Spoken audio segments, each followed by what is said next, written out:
Hello students, कैसे हैं आप सब लोग। आज एमसीक्यू सीरीज़ का लेक्चर 4 है।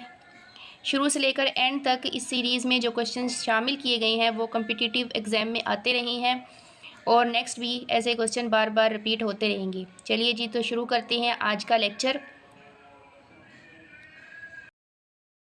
स्टार्ट करते हैं। पहला क्वेश्चन है, in learning by doing learning comes through.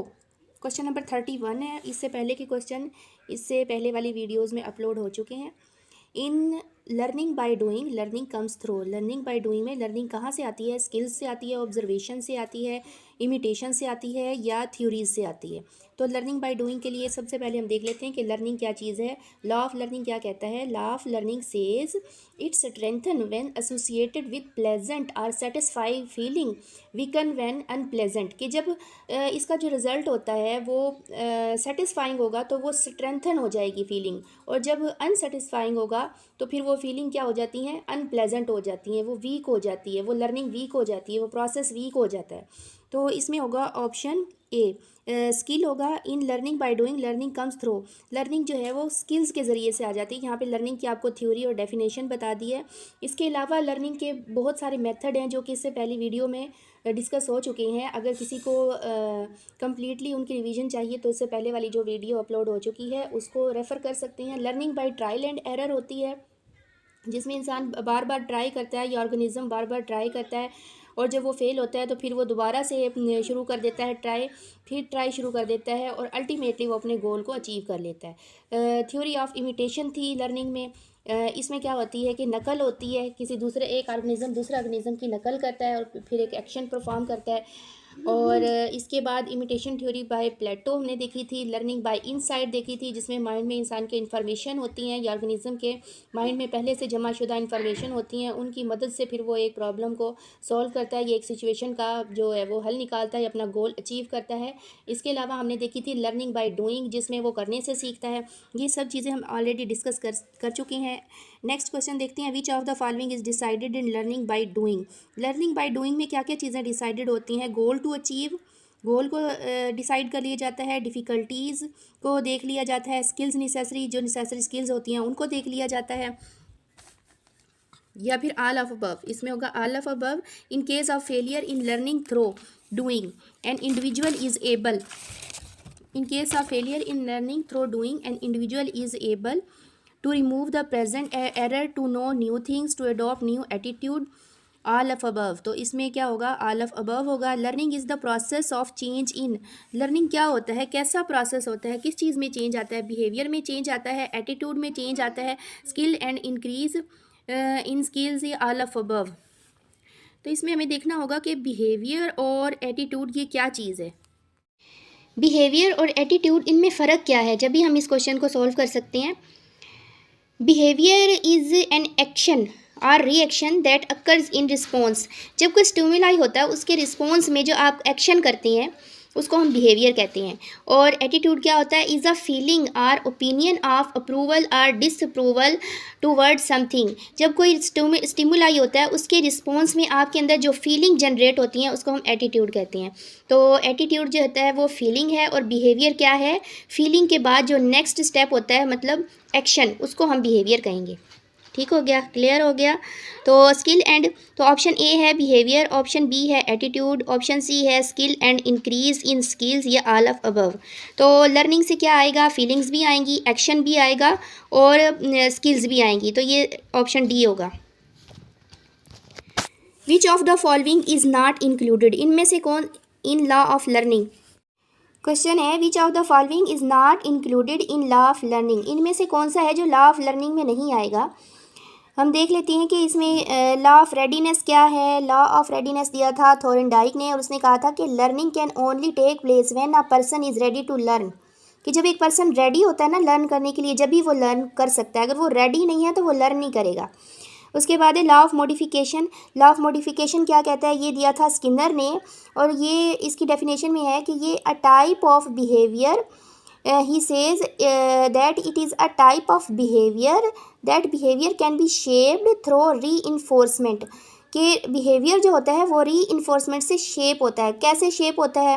री-इन्फोर्समेंट क्या चीज़ होती है? जो बिहेवियर के बाद रिस्पॉन्स होता है। अगर आप कोई बिहेवियर शो करते हैं और उसके बाद जो रिस्पॉन्स होता है, उस रिस्पॉन्स में अगर जैसे बच्चे की मिसाल ले लें, अगर वो कुछ करता है, कोई एक्शन परफॉर्म करता है और उसे रिवार्ड दिया जाता है तो उसका बिहेवियर इंक्रीज़ होता है, और अगर उसको पनिश किया जाता है तो उसका बिहेवियर डिक्रीज़ कर जाता है। तो ये री-इन्फोर्समेंट है। और लॉ ऑफ मॉडिफिकेशन क्या कहता है कि ये एक बिहेवियर थेरापी है और बिहेवियर को शेप किया जाता है। किस तरह से शेप किया जाता है?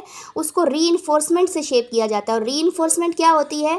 वो रिस्पॉन्स होता है, या तो वो रिवार्ड की शेप में होता है या पनिशमेंट की शेप में होता है। जैसा भी उसको रिस्पॉन्स देंगे वैसा ही बिहेवियर जो है वो डेवलप हो जाएगा।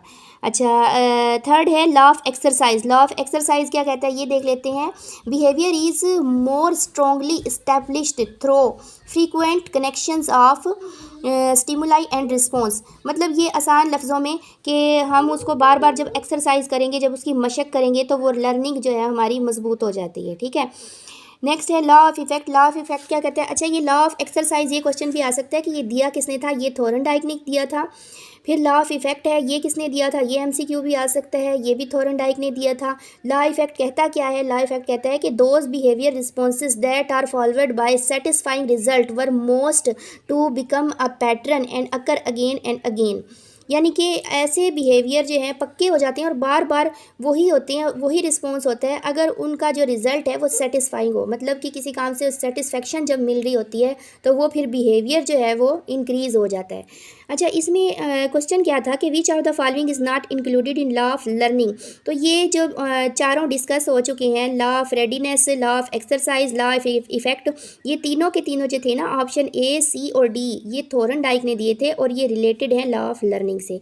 लेकिन लॉ ऑफ मॉडिफिकेशन है, ये लर्निंग से एसोसिएटेड नहीं है और ये दिया किसने था? स्किनर ने।